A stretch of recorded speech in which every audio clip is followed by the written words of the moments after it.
शाळा सुटल्यानंतर घराबाहेर पडलेला 7 वर्षीय चिमुकला खेळता खेळता एका खड्ड्यात पडला। त्याला वाचवण्यासाठी 10 वर्षीय बहिणीने देखील भरलेल्या डबक्यामध्ये उडी मारली, मात्र पाणी जास्त असल्याने दोघांचाही बुडून मृत्यू झाला।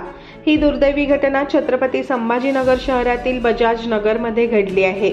समर्थ राहुल देशमुख वय वर्ष 8 आणि चैताली राहुल देशमुख वय वर्ष 10 अशी मृत्युमुखी पडलेल्या चिमुकल्या बहीण भावंडांची नावं आहे। या घटनेमुळे देशमुख कुटुंबियांवर दुःखाचा डोंगर कोसळला असून परिसरातून हळहळ व्यक्त होत आहे।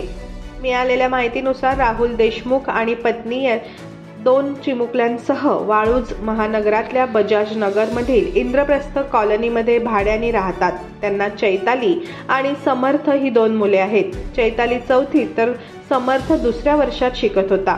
गुरुवारी 14 डिसेंबरला दुपारी 3 वाजेच्या सुमारास दोन्ही चिमुकले शाळा सुटल्यानंतर खेळण्यासाठी MIDCच्या मोकळ्या भूखंडावर गेलेले होते।